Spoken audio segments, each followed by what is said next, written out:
Hi guys, my name is Fifi the Queen Mcharansuga here.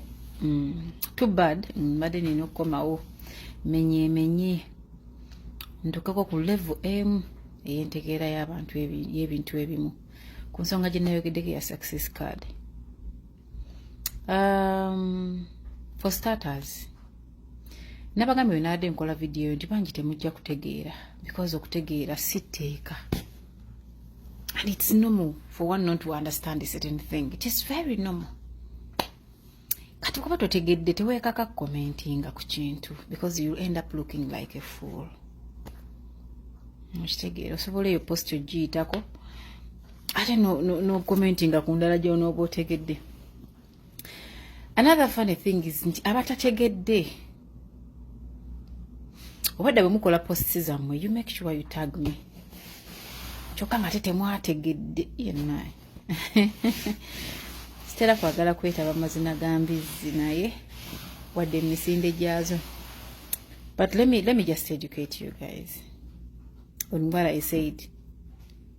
Neba kama nti okuyiga tekukoma nange nkyayiga. Bw'owuliriza bulungi video yange eyo nga tonnaba gidiweetinga kugikola mu video. Kiwuliriza bulungi kitegere. Don't just listen to comment. Listen, understand, then comment. Bwe nabadde nkola video yange nabagambye musobola okuwa abaana abo ebirabo through offices and it stops there. Kyonna kyogedde temwakiwulidde. Wadde nabagambye mujja kuba bannalwewuuba ne baserwewuuba batategeera temwakitegedde. By doing so, eno business z'abantu musigala muziwagira. Musigala muziwagira. But simply because mwawuliriza to comment, to react, so temwawuliriza to understand, mwapa kuse nemukola video ezimaliriza nga zibaswaza. Mukati bano abantu abakola zino kadi bayagala balyewa. Don't be stupid. I said they can do it ne babawera mu office. Because they have a malobi ba whatever bibalekera. They don't leave them there. It's just showbiz. Bale etane be kubisa mu efana yine ba recording nga bana tubadde mu kulaba sente ezo. Mind you. Abantu ba commenting waliwo omusirwe nnyo ya comment zinaga kakimugamba abazadde abambale mu kuvuga emmotoka. Kulokwanga balati balina kati n'otunuulira kadingo atategeera. Ageraageranya okuvuga emmotoka ku kusoma n'ogamba obono yakulirawa. Nogamba anyway bintu abirabye bukulu n'omulekaawo. Nga bwe nabagambye eno video nagikoze nze ndi mu position esobola okuwa omwana wange ekirabo ekya ssente zonna. So sagikoze mbu kubanga I don't have mbu kubanga kati gwe atategedde ate no commenting gwe musiru. Mugenda kujja wano mutukabira omwana yafunye olubuto musomesa omwana yafunye olubuto kubanga bamutwalidde ekirabo kyeyabadde afa naye alabeko. So ebintu ebimu mu reasoning nga with your minds, not with feelings. Stop reason with feelings. Nadala bade mbimanyidde mbakazi ninalabye n'abasajja mu bitandi singa ate muswaza nnyo abasajja b'ennaku zino. Reasoning with feelings kibi nnyo. Reason with your head.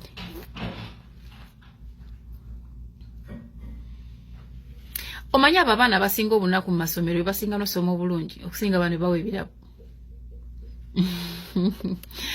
So bino byetu binayogeddeko nze nabadde nkitegeeza nti ife abamu tulaba okusinga ku mwoyo mulaba. I want you to look at the videos ez'abaana babadde balaba ng'omulala afuna. Bw'oba otegeeramu akatonotono ojja kutegeera. But literally eriyo n'abatategeera. Nakabanga nze awange ngenda mu wati wali akuganye kuwa mwana wo. That was not my point, but simply because temutegeera mwayangu y'okwanukula. Nakugambye muwere mu office, record your video, take your things, because at the end of the day, even if mubaweredde mu baana banaba, you don't leave these things at school. You don't. Kwanga mwe benyini abatwala sente muzeetaaga. Muli baafu n'okusinga abatawaayo nno. Muzeetaaga.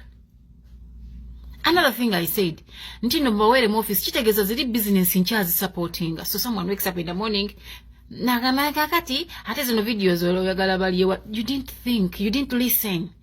Go back and watch the video. osobola ofuna omuntu omulala nakuinterpreting era wagwe totegeera like no gatta letters no tegeera atwala ekidongo mu baana mbo surprisinga mwana birthday stupid.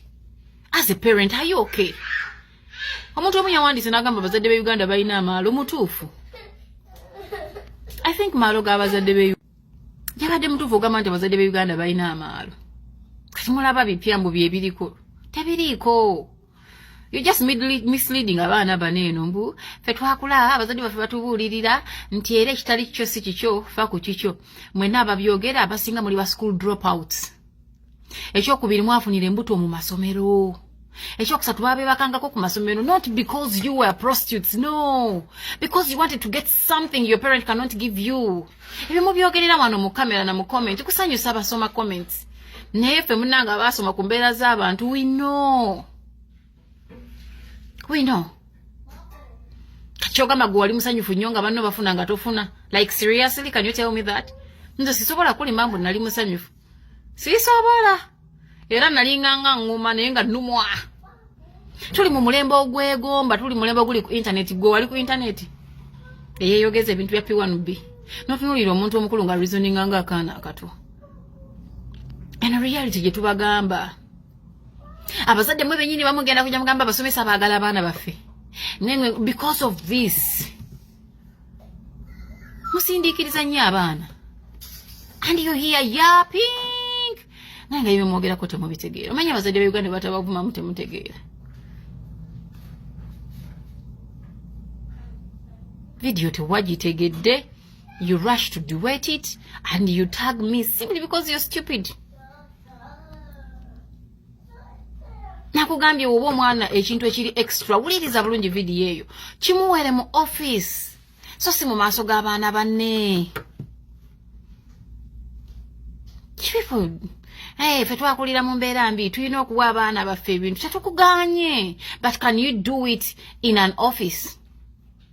Kubanga amazima gali nti nja kukiddamu era bw'omala omuwa n'omukubisizaako ebifaananyi mubizaayo eka. Sente ze zimu kwe mugula amafuta nga muddayo. Muwala w'abafuzi agala kuseka bannaye. Kwe mugula amafuta nga muddayo. So what's the incense? What is the incense? Oba kitegeera? Nti eno showbiz, yes, tugirabye. But togikolera mu kiraasi eri mwana oli. Omulembe gwedda baatugamba nga bajjajja baffe tebaavanga wakanga balabye abasajja. Baavanga wakanga balimbeerera. That was then. Mulembe ne bukyuka. Kati muli kuba n'abaana mutuma musindiikiriza munawala okwoza sitaani yamukema yamusanga wagwa wasitula sitaani gwe mwennyini n'omusembereza omwana. N'omumusembereza. Okenda kunenyaani.